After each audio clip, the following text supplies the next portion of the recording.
Bueno, pues vamos a pasar a nuestro mensaje de la palabra de Dios, el mensaje número 22. En esta ocasión, solo en esta ocasión, me voy a brincar el resumen que normalmente hacemos. Entonces, pues voy a brincarme ese resumen por cuestión de tiempo, aunque el mensaje está corto, pero sí no quiero tomar más tiempo del que debo tomar. Entonces, no se preocupe, el mensaje que viene, damos nuevamente el resumen, incluyendo el resumen de este mensaje del día de hoy, ¿sí? Entonces me voy a adelantar un poquito. Estoy ahorita pasando las diapositivas del resumen y nos centramos directamente en el mensaje número 22, en el cual estamos hablando acerca de la celebración y el significado de la caída de la gran ramera. ¿Sí? ¿Por qué he hecho mucho énfasis en este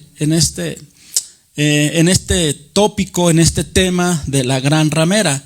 Pues simple y sencillamente porque Apocalipsis hace mucho énfasis y Dios hace mucho énfasis porque precisamente estamos hablando de ese sistema religioso, político, económico que va a envolver y que está envolviendo ya a toda la humanidad y la está engañando cruelmente, ¿verdad? Todo este sistema, ¿verdad?, viene del corazón de Satanás. Él, a través de la bestia, del anticristo, ¿verdad?, y del falso profeta, implementará este sistema.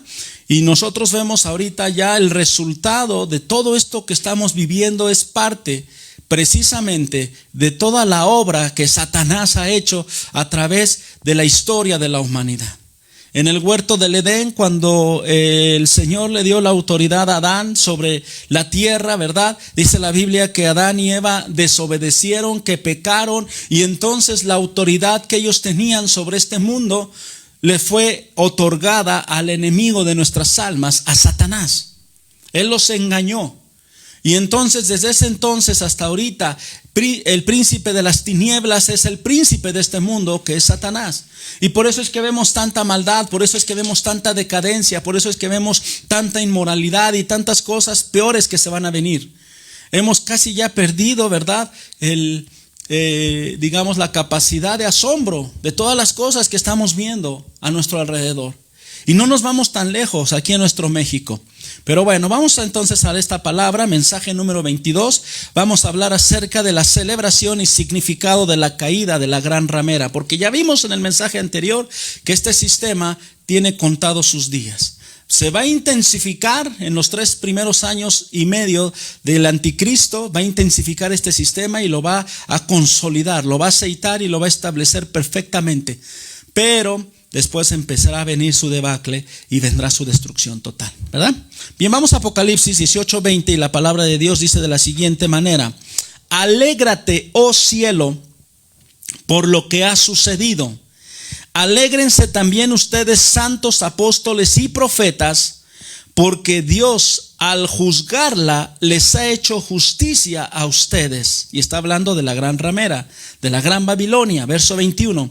Entonces un ángel poderoso levantó una piedra del tamaño de una gran rueda de molino y la arrojó al mar, diciendo: así también tú, Babilonia, gran ciudad, serás derribada con la misma violencia y desaparecerás de la faz de la tierra. Está condenada a desaparecer este sistema. Jamás volverá a oírse en ti la música de los cantantes y de arpas, flautas y trompetas. Jamás volverá a hallarse en ti ningún tipo de artesano. Jamás volverá a oírse en ti el ruido de la rueda de molino. Jamás volverá a brillar en ti la luz de ninguna lámpara. Jamás volverá a sentirse en ti el regocijo de las nupcias, porque tus comerciantes eran los magnates del mundo, porque con tus hechicerías engañaste a todas las naciones. Porque en ti se halló sangre de profetas y de santos y de todos los que han sido asesinados en la tierra. Aquí nosotros, amado hermano, estamos viendo una celebración. Dice: alégrate, oh cielo, por esto que ha sucedido. Estamos viendo que la celebración deriva en la destrucción ¿de quién? De la gran ramera. ¿Por qué es tan importante este acontecimiento?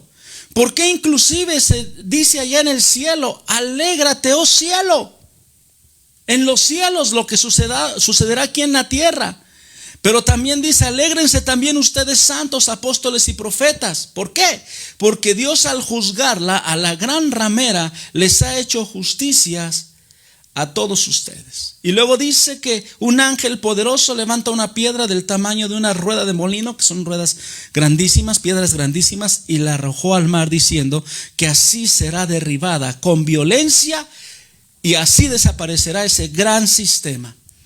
Y yo quiero decirte varios aspectos muy importantes. Detrás de todo este sistema religioso, comercial y político se encuentra algo bien importante que dice aquí.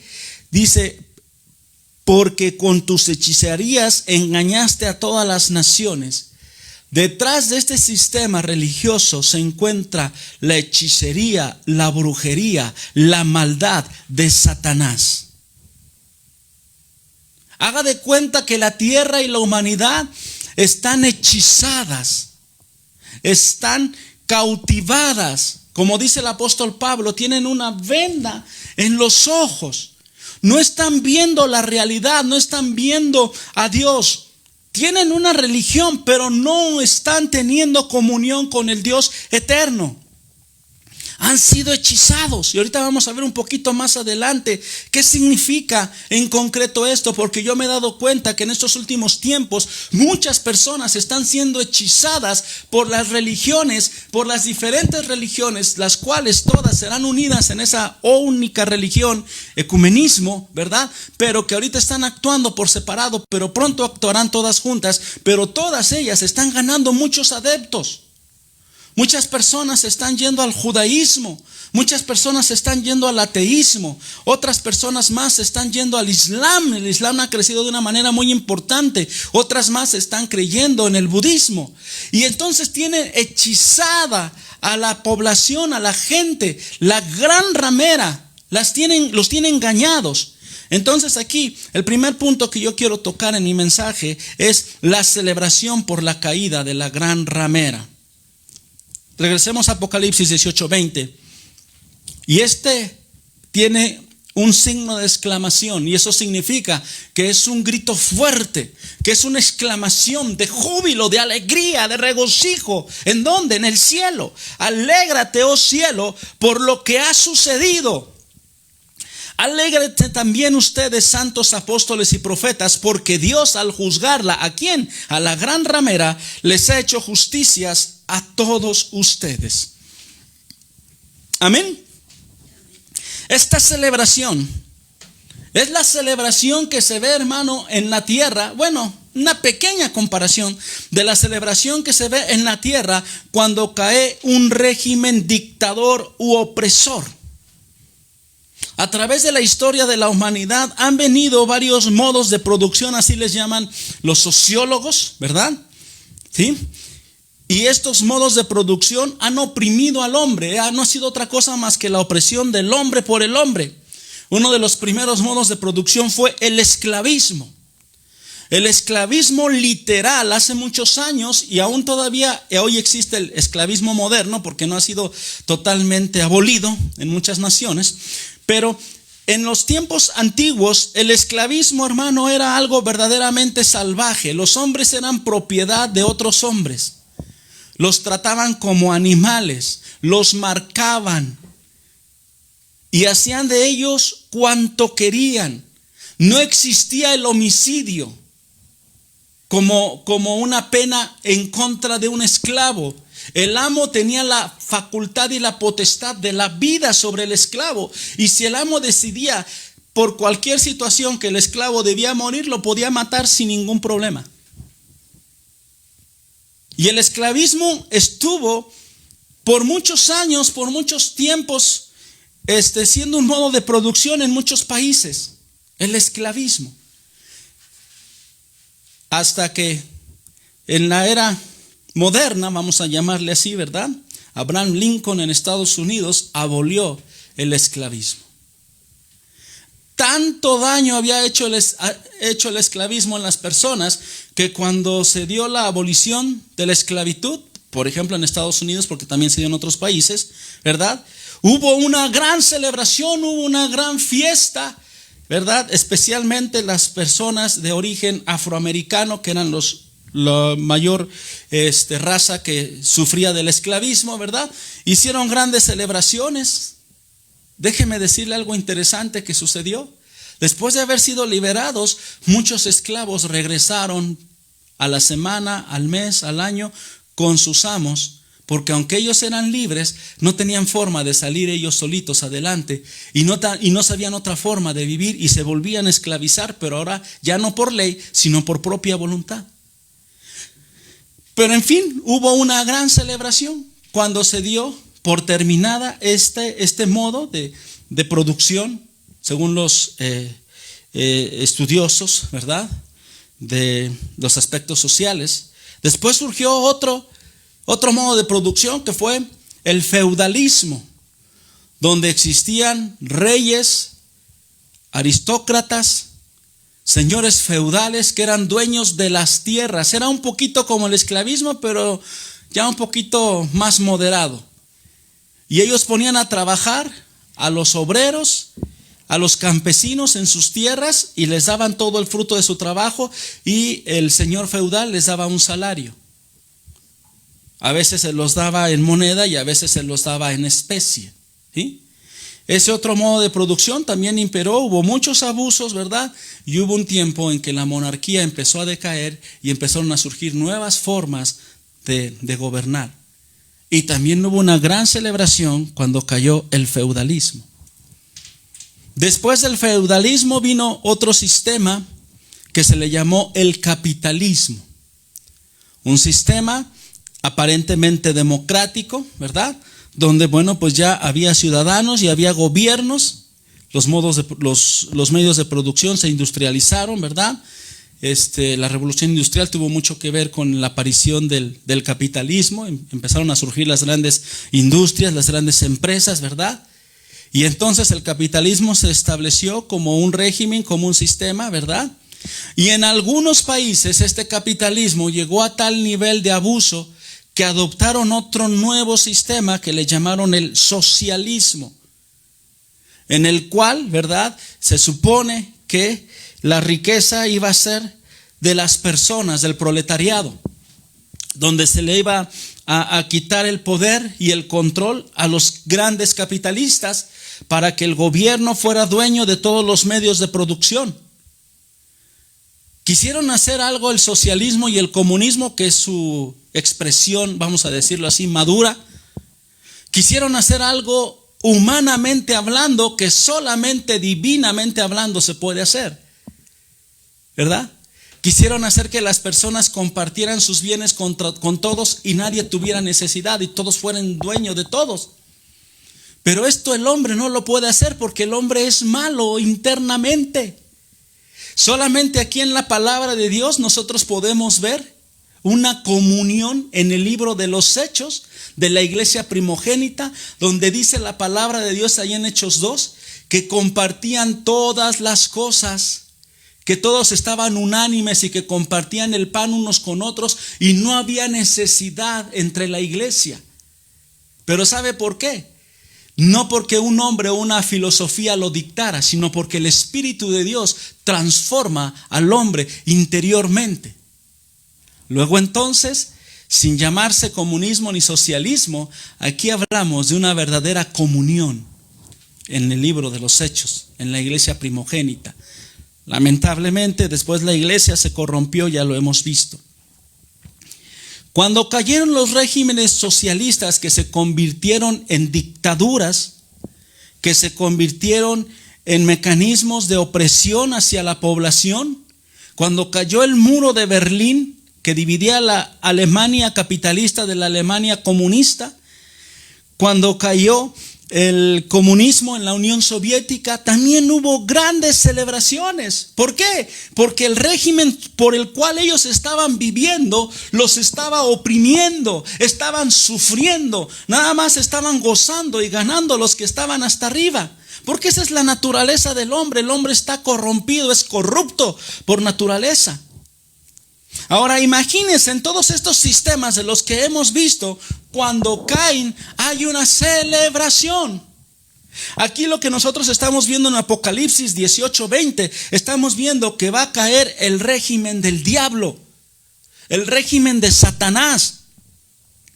El periodo del enemigo va a terminar. Imaginémonos cuando esto sucede. Va a caer el régimen de la gran ramera. Va a caer el régimen de la maldad, del asesinato, de la mentira, de la corrupción, de la muerte, de la hechicería, de la degeneración.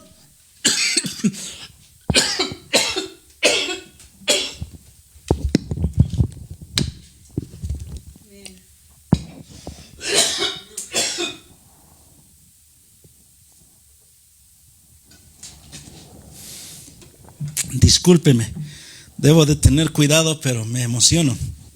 Y es que hemos andado con un poquito de tos y un poquito de afección en la garganta. Y yo, mi trabajo tiene que ver con usar la garganta. Toda la semana estoy hable y hable. Discúlpeme. Entonces, regresando, yo le decía, imagínese la celebración cuando nosotros vamos a ver que el régimen del enemigo en esta tierra será derribado. Por eso es que están diciendo aquí, alégrate, oh cielo, por lo que ha sucedido, la caída de la gran Babilonia.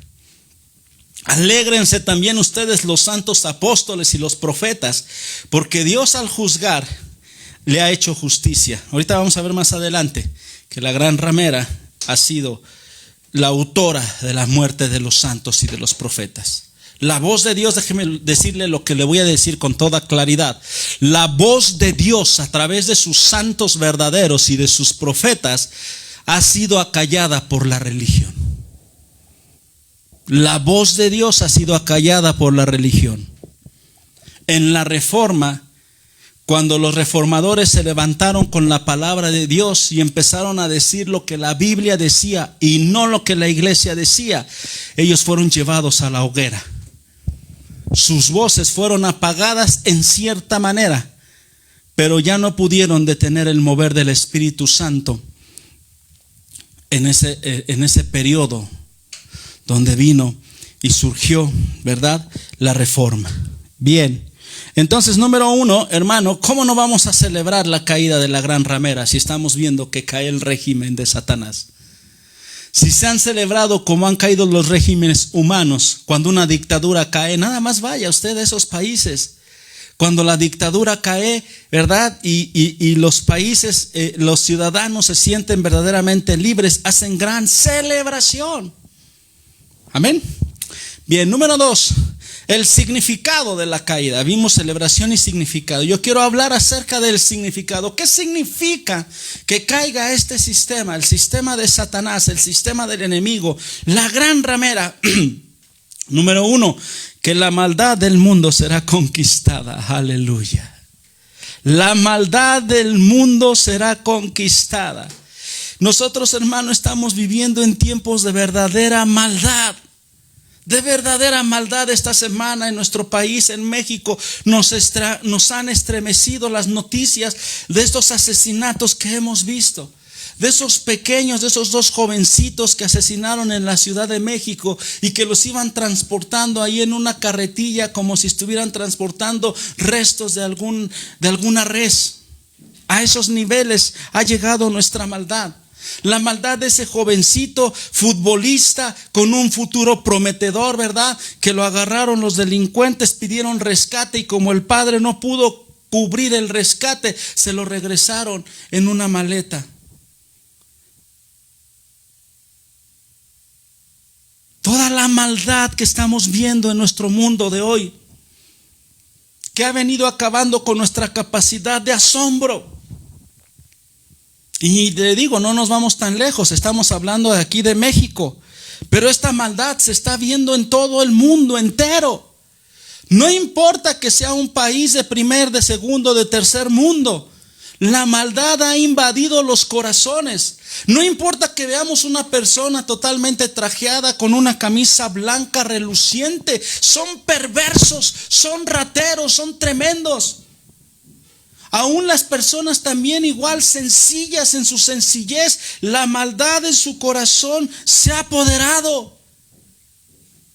Yo he visto tremendos testimonios horribles a veces en las redes sociales, que a veces ya no los quiero ver, pero a veces ahí se me atraviesan, ¿verdad?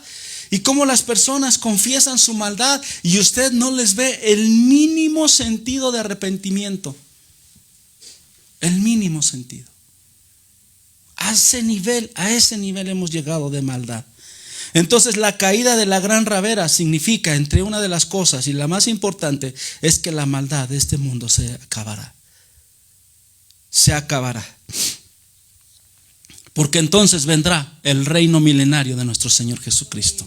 Dice la Biblia que Satanás, y eso lo vamos a ver un poquito más adelante, será atado con una gran cadena y será atado por 1000 años. Por lo tanto, la maldad en este mundo va a desaparecer. Eso significa la caída. ¿Es digno de celebrar? Por supuesto. ¿Qué otra de las cosas significa? Dice ahí en Apocalipsis 22:3 acerca de la maldad. Ya no habrá maldición. El trono de Dios y del Cordero estará en la ciudad. Sus siervos lo adorarán. Donde está la presencia de Dios, hermano, ahí no hay maldad. Amén. Entonces, ya no habrá maldición, ya no habrá maldad, ¿verdad? Esas maldiciones son poderes negativos, son fuerzas de las tinieblas que están detrás de los hombres y los llevan a hacer esto que le acabo de comentar. Atrocidades, maldades tremendas, hermano, como no tenemos idea. Y hay muchas cosas de las cuales no nos enteramos. Pero además, ¿qué significa? Número 2, ¿qué significa que caiga este sistema? Que la justicia será establecida en este mundo. Finalmente habrá justicia. Apocalipsis 11:15 dice: tocó el séptimo ángel su trompeta y en el cielo resonaron fuertes voces que decían: el reino del mundo ha pasado a ser de nuestro Señor y de su Cristo, y Él reinará por los siglos de los siglos, y nuestro Dios es un Dios justo. Él ama justicia, Él ama la rectitud. Él quitará la maldad, quitará la injusticia y pondrá la bondad y pondrá la justicia. Así de sencillo. Se van a sustituir esas cosas de Satanás por las cosas de Dios. Cuando viene Jesús, viene a gobernar y también viene a establecer su justicia y también a hacer justicia con los malvados. Amén. Número 3, ¿qué significa? Significa que Jesús viene a establecer su reino en este mundo. El reino de maldad, el reino de las tinieblas se va a ver quebrantado con la caída de la gran Babilonia. Ahí va a empezar el inicio del fin de Satanás, porque después Satanás será desatado por otro periodo, pero después será enviado directamente al lago de fuego, donde tendrá ahí su morada por los siglos de los siglos, junto con el anticristo y junto con el falso profeta. Eso lo vamos a ver más adelante. Pero ¿qué significa entonces esto de que la gran Babilonia va a caer, la gran ramera? También significa que Jesús establecerá su reino. El mal ha imperado, hermano. Ahorita cuánta gente hace lo que se le da la gana, pero en aquel tiempo Jesús vendrá a establecer su reino. Apocalipsis 11, 17 y 18. Estoy citando pasajes que ya vimos, pero aquí los estoy organizando. Y dice, diciendo: Señor Dios Todopoderoso, que eres y que era, te damos gracias porque has asumido tu gran poder y has comenzado a reinar. Las naciones se han enfurecido, pero ha llegado tu castigo, el momento de juzgar a los muertos y de recompensar a tus siervos, los profetas, a tus santos y a los que temen tu nombre, sean grandes o pequeños, y de destruir a los que destruyen la tierra. Entonces eso significa también que Jesús viene a establecer su reino y viene a pagar lo que el hombre se ha ganado a pulso. Todas esas personas que cometen ecocidio, todas esas personas que cometen homicidios, todas esas personas que cometen robo y que cometen corrupción y que cometen cuanta cosa, todos van a pagar, porque la Biblia habla de un juicio justo. Número 4, significa que será vengada la muerte de los santos mártires. Vamos a Nahum rápidamente, 1:2, que dice así: el Señor es un Dios y vengador. Señor de la venganza, Señor de la ira. El Señor se venga de sus adversarios. Es implacable con sus enemigos. El Señor es lento para la ira, imponente en su fuerza. El Señor no deja a nadie sin castigo. Camina en el huracán y en la tormenta. Las nubes son el polvo de sus pies. Dios dice: mía es la venganza, yo daré el pago. Déjeme decirle, a mí no me cuesta nada decirle como muchos predicadores: Dios es todo amor, Dios es lo más hermoso. Es cierto, su misericordia es grande. Su amor es tan inmenso que dio a su Hijo, su unigénito, para morir por nosotros en la cruz del Calvario. Pero déjame decirte que Dios no pasará por alto el castigo. Dios no pasará por alto el pago. Y tanta maldad que estamos viendo, hermano, tendrá sus consecuencias y tendrá su pago. Pero a nosotros, los seres humanos, no nos toca ejercer venganza. ¿Sabes a quién le toca? Al Dios Todopoderoso. Aquí el ser humano quiere vengarse. Yo he visto en las manifestaciones a muchas personas con un interés genuino, pero ¿de qué? De vengarse. Piensan que si matan ellos a otra persona, piensan que si destruyen ellos una situación, que si ellos hacen cosas con que se venguen, los daños serán reparados, y eso no es cierto. A nosotros no nos toca vengarnos de nada. ¿Quién dará el pago? El Señor.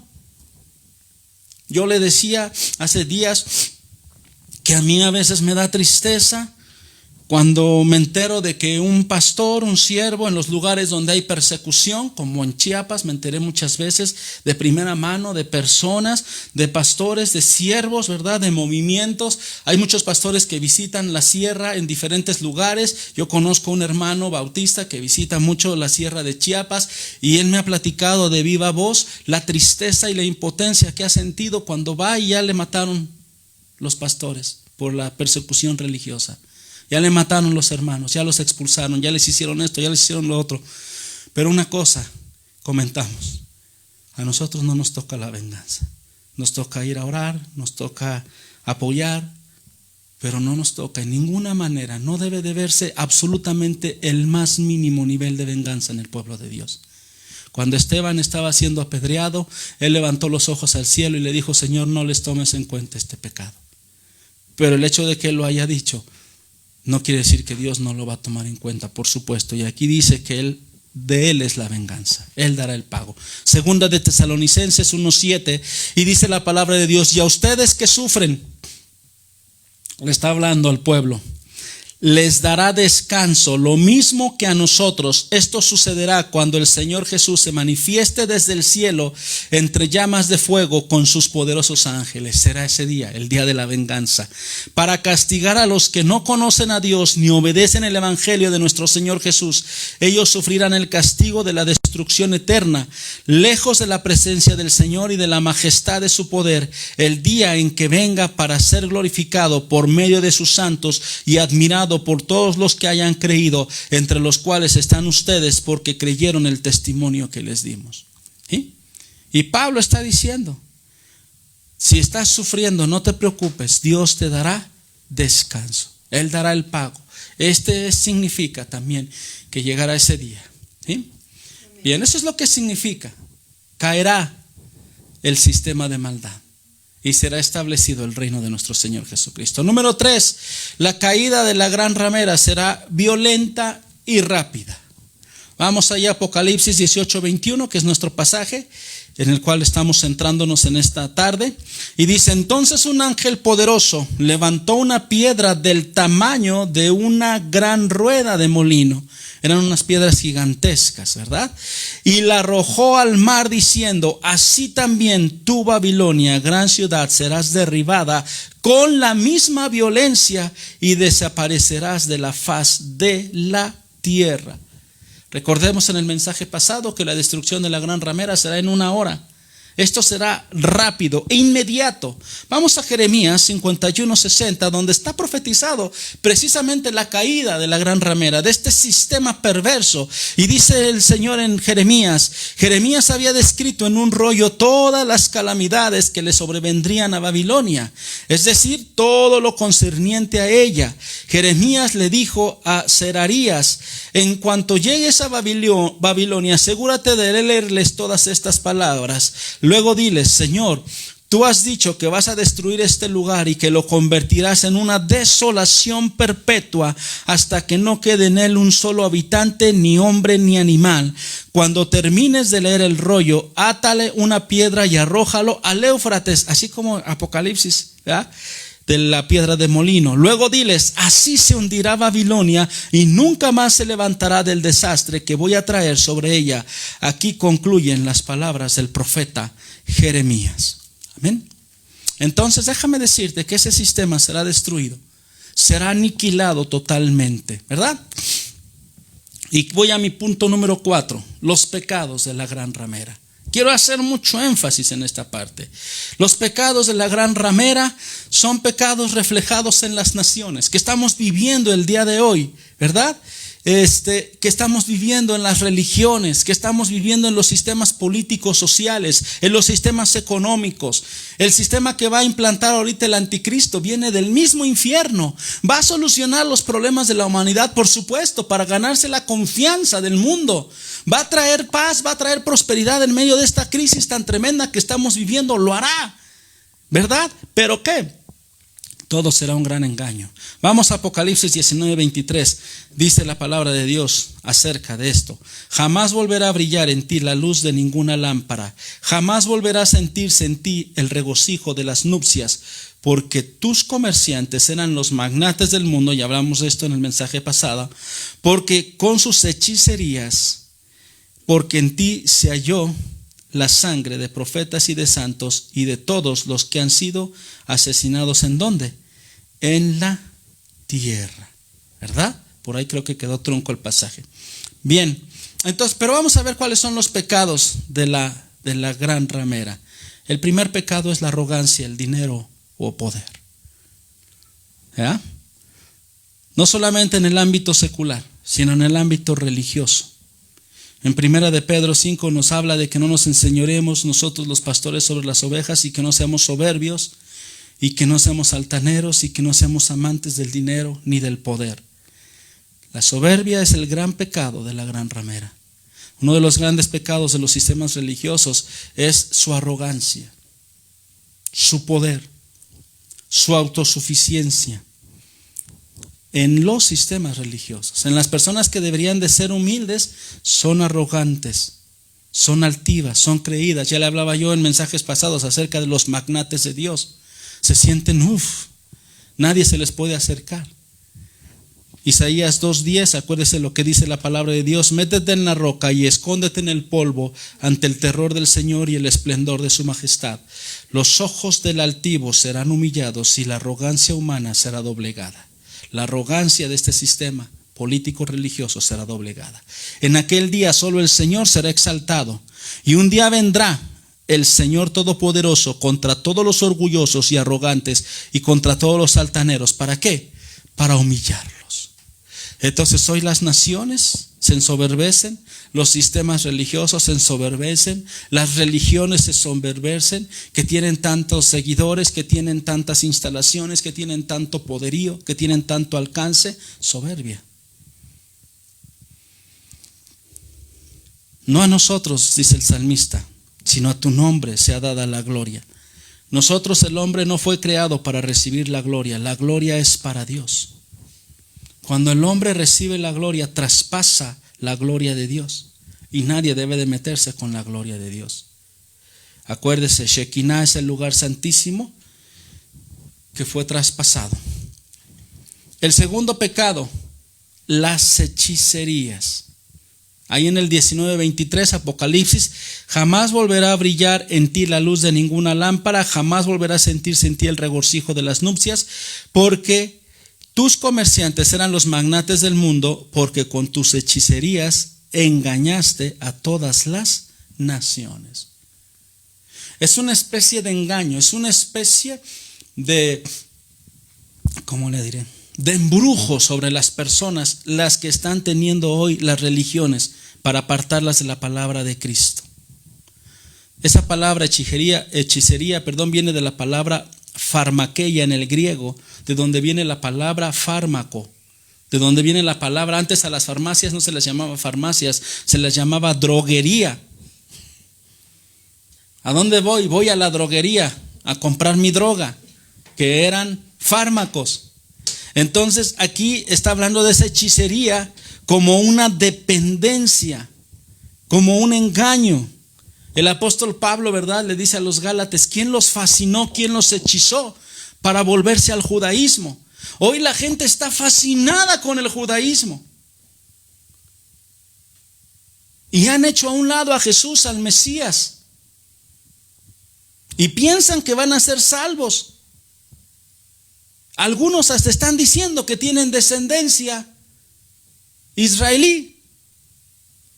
Como yo le platicaba el otro día, que le decía a uno de mis hermanos, me acuerdo, le dije: mírate y mírame. Somos más mexicanos que en nopal. Estamos nopales. No tenemos rasgos. No descendemos de ninguna israelita ni ninguna tribu perdida. Y lo mismo sucede con las otras religiones. Los tienen hechizados. Acuérdese que Babel, de donde viene la palabra Babilonia, de donde viene la gran ramera, era el centro de la hechicería, de la astrología, lo que ahora conocemos como los horóscopos. Todo ese tipo de cosas captan la atención. Las religiones hoy en día que son esotéricas, que mira, que una revelación, que el elemento este y que el elemento otro, y que cuando los planetas se alinean y quién sabe qué tanta tontería, eso es lo que está hechizando a las personas el día de hoy, en la mayoría de las religiones. Tercer pecado, el engaño. Engañaste, dice igual en Apocalipsis 19:23, engañaste a todas las naciones con tus hechicerías. Engañaste. La palabra engaño de plano significa seducir, sacar del camino a una persona, engañarla, desviarla de la verdad. Cuando tú engañas a una persona, quiere decir que le ocultaste la verdad y le hiciste que creyera una mentira en lugar de la verdad. Eso significa un engaño. ¿Sí? Yo puedo engañar a mi esposa, ¿verdad?, y decirle: te di 3,000 pesos para el gasto. Te di 6 billetes de a 500. Y cuando le di 6 billetes de a 20 pesos, que son muy parecidos, ¿qué hice? La engañé. Eso fue un engaño. Así sucede con las religiones. Están engañando a las personas. Satanás usa el engaño, Satanás usa la seducción. Uno de los grandes engaños son las religiones libertinas. Son religiones que justifican el pecado, religiones que sacan los pasajes de su contexto para usarlos como un pretexto para pecar. Hay religiones y movimientos cristianos que hablan acerca de la gracia y abusan de la gracia y creen que la gracia es un boleto, es una facultad, es una credencial para que hagan lo que les venga en gana, cuando la palabra de Dios dice que sin santidad nadie verá al Señor. Y así, hermano, podemos pasarnos aquí toda la tarde hablando del engaño de todas las religiones, de las seducciones que hacen las religiones. Hay otras religiones que les dicen a sus seguidores: vamos a ser dioses, y con eso los cautivan y con eso los engañan. ¿Qué no vieron Génesis? La serpiente le dijo a Eva y a Adán: si ustedes comen del fruto serán como Dios. Y ahí fue el punto donde cayeron. Porque la gente quiere grandeza, la gente quiere ser Dios. Y estos son puros engaños y son puros hechicerías de la gran ramera. Llámese como se llame tu religión. Los budistas, el gran engaño de la reencarnación, que vas a reencarnar en otra persona y que conforme vayas a reencarnando vas a ir mejorando. Si mejoras, si fuiste buena persona, vas a reencarnar en una mejor persona. Si fuiste mal persona, vas a reencarnar en otra persona de menor nivel. Muchos hasta echaban relajo y dicen, no, pues entonces para la próxima voy a reencarnar en un burro, porque he sido bien burro en esta vida.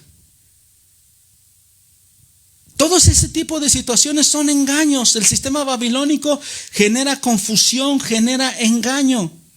Ese sistema babilónico, déjame decirte algo bien interesante, se trasladó en la antigüedad a Pérgamo. ¿Y de Pérgamo a dónde crees que fue a parar?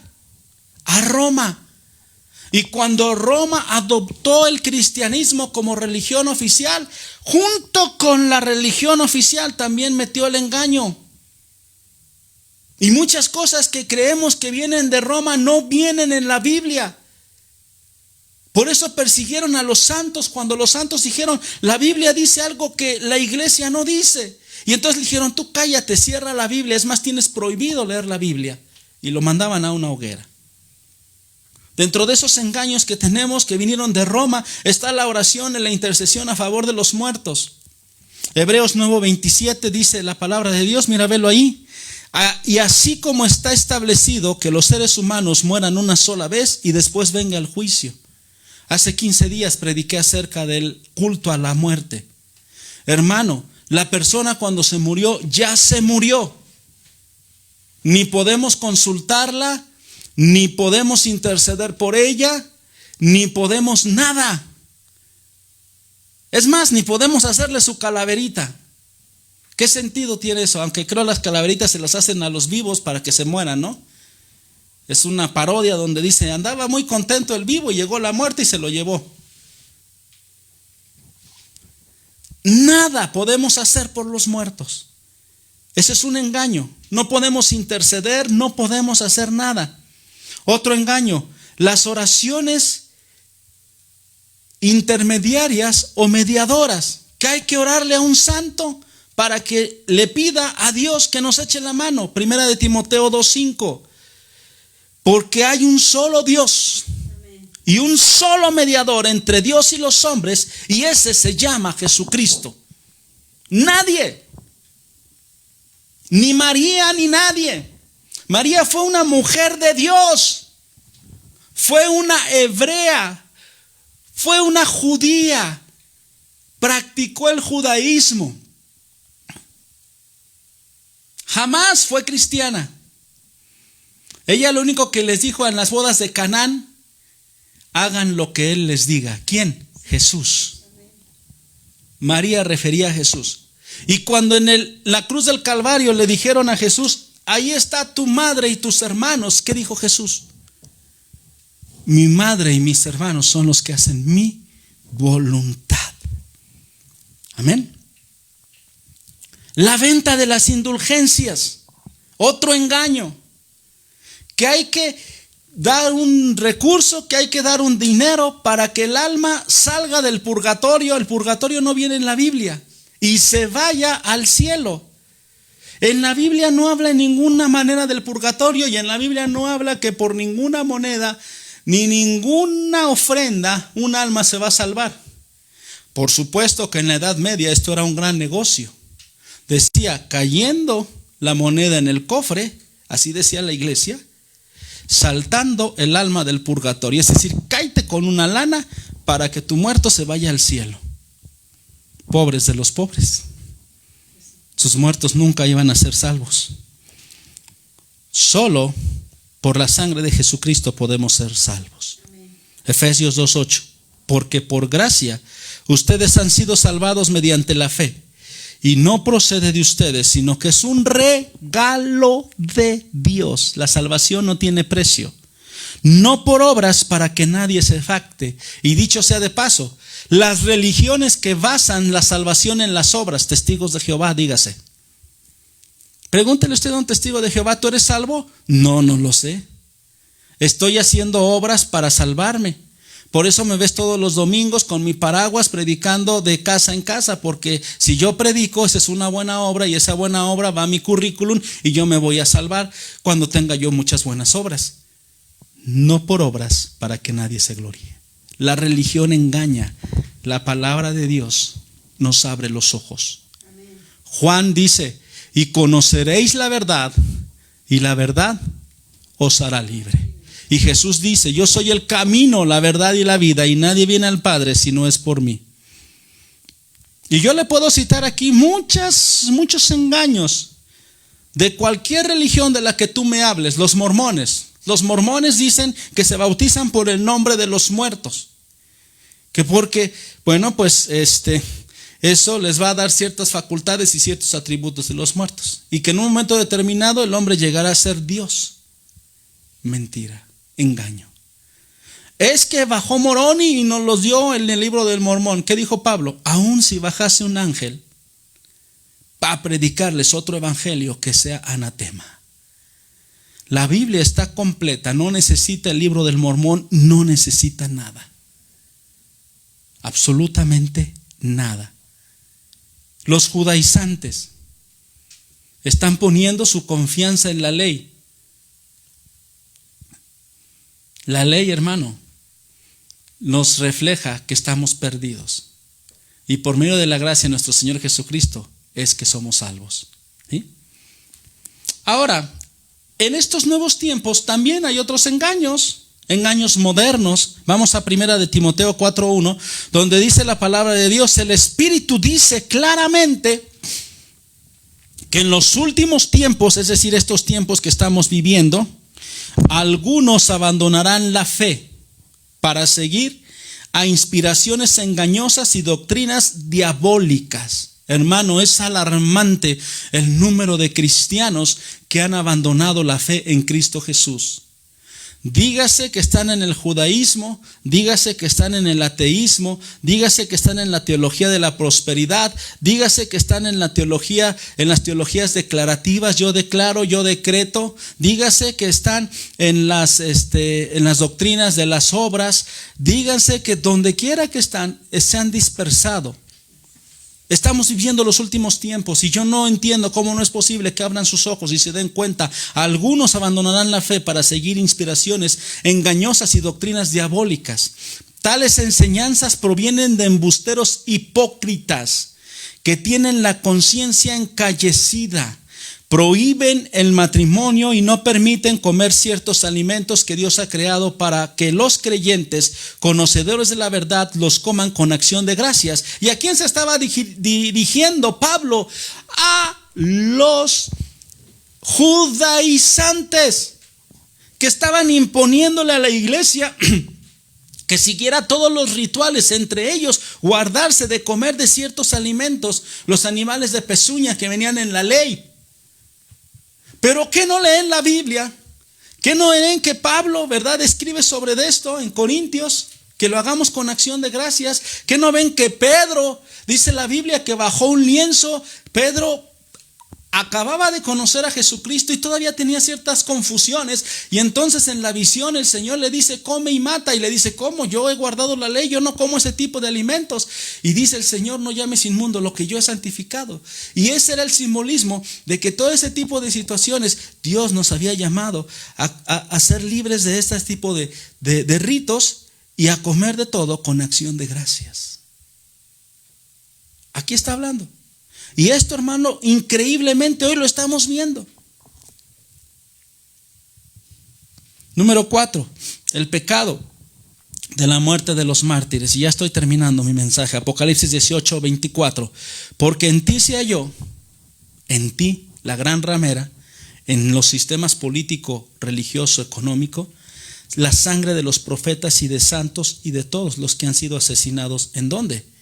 En la tierra. No nada más son responsables de la muerte de los profetas, sino de todos los asesinatos, porque todo forma parte de un solo sistema. En Gálatas 4:28 la palabra de Dios nos dice: ustedes, hermanos, al igual que Isaac, son hijos por la promesa. Así como en aquel tiempo el hijo nacido por decisión humana persiguió al hijo nacido por el Espíritu, así también sucederá ahora. ¿Qué quiere decir? Que nosotros, los hijos de Dios, seremos perseguidos. ¿Por quién? Por la religión. Por la religión. Cualquier persona que se llame cristiana y que persigue a un hermano o a una hermana cristiana, esa persecución demuestra que él verdaderamente no es cristiano, que tiene una religión y que por medio de su religión persigue a otros. ¿Sí? En la Babilonia se halló sangre de todos los que habían muerto en la tierra. Todos. ¿Sí? Déjame decirte por qué son responsables de la muerte. No solo de la muerte física, sino de la muerte espiritual. Porque ellos les dicen que por medio de su religión se están acercando a Dios, pero realmente por medio de su religión se están acercando al infierno. Y son responsables de todas esas almas por no predicar la verdad. El sistema religioso es el responsable de todos los que mueren sin Cristo. Porque déjame decirte que la religión es uno de los principales obstáculos para que las personas vengan a Cristo. Yo me he encontrado con muchas personas que me han dicho: yo no puedo dejar mi religión y no la voy a dejar. Me la dejó mi madre y no sé cuántos argumentos ponen. Entonces aquí la religión está siendo responsable de la perdición del hombre. La Biblia dice que conoceremos la verdad y la verdad nos hará libre. La religión siempre estará persiguiendo al verdadero cristiano. En la época de la Santa Inquisición, 500 años ejecutando y matando a los verdaderos cristianos. Miles de años en la humanidad, miles de guerras. Las guerras religiosas se dan precisamente por esa persecución, por la persecución de la religión hacia la iglesia. En el nombre de Dios se han cometido las peores atrocidades, las peores masacres criminales en la historia de la humanidad. ¿Por qué? Por la religión. Y ya está usted viendo por qué. Por este sistema que se llama Gran Ramera. Pero gracias a Dios que pronto tendrá su fin. Concluimos, hermano, la celebración por la caída de la Gran Ramera. ¿Cómo no vamos a celebrar si cae ese mundo de engaño, de maldad, de religión? El significado de la caída, ya vimos lo que significa. La caída de la Gran Ramera será violenta y será rápida. Y ya vimos los pecados de la Gran Ramera, en el cual yo resalto el engaño. Ya no te dejes engañar por ninguna religión.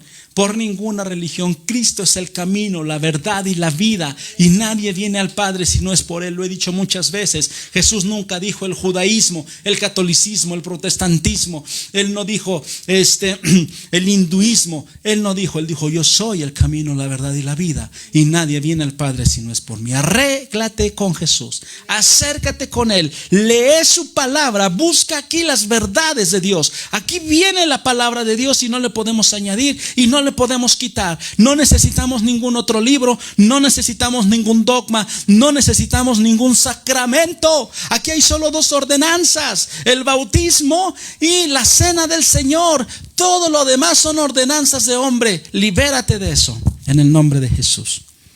Amén. Dios les bendiga, amados hermanos.